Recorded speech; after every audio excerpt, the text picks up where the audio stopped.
Hi friends, power star Pawan Kalyan, young tiger junior NTR, prince Mahesh Babu ఇలాంటి top హీరోల సరసన టాలీవుడ్ లో టాప్ హీరోయిన్ గా ఒక వెలుగు వెలిగింది ఈ అందాల అమ్మడు భూమిక.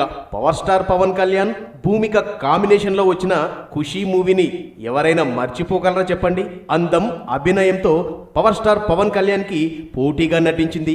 అలా అప్పట్లో ఆమె చేసిన ప్రతి సినిమా బాక్స్ ఆఫీస్ వద్ద సూపర్ డూపర్ హిట్స్ గా నిలిచాయి. దీంతో ఆమె గోల్డెన్ లెగ్ అని ముద్ర కూడా వేయించుకుంది. హోమ్లీ అండ్ బ్యూటిఫుల్ గర్ల్ అయిన భూమిక కెరీర్ పీక్ స్టేజ్ లో ఉండగానే తన బాయ్ ఫ్రెండ్ మరియు యోగా గురువు అయిన భరత్ ఠాకూర్ ని పెళ్లి చేసుకుంది. కొన్ని సంవత్సరాల పాటు ఆమె వైవాహిక జీవితం చాలా బాగానే నడిచిన ఆమెకు ఒక కొడుకు పుట్టిన తర్వాత మాత్రం ఆర్థిక ఇబ్బందులు ఆమెను చుట్టుముట్టాయట. భర్త నుండి కూడా ఆదాయం అంతంత మాత్రంగా ఉండడంతో భూమిక మెంటల్ టెన్షన్ కి గురైందట.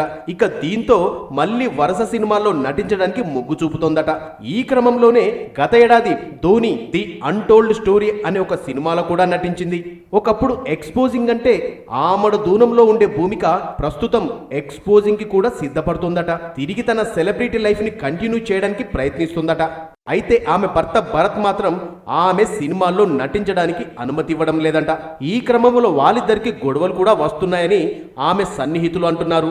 ఒకప్పుడు తన నటనతో అలరించిన భూమిక ప్రస్తుతం ఇటువంటి పరిస్థితులు ఉందంటే ఆమెను అభిమానించే అభిమానులే కాకుండా సగటు సినిమా అభిమానులకు కూడా ఇది బాధాకరమైన విషయమే.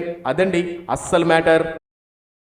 ఈ వీడియోపై మీ విలువైన కామెంట్స్ ని మాతో షేర్ చేసుకోండి. అండ్ ఇంకో విషయం, సబ్స్క్రైబ్ చేయడం మర్చిపోకండి.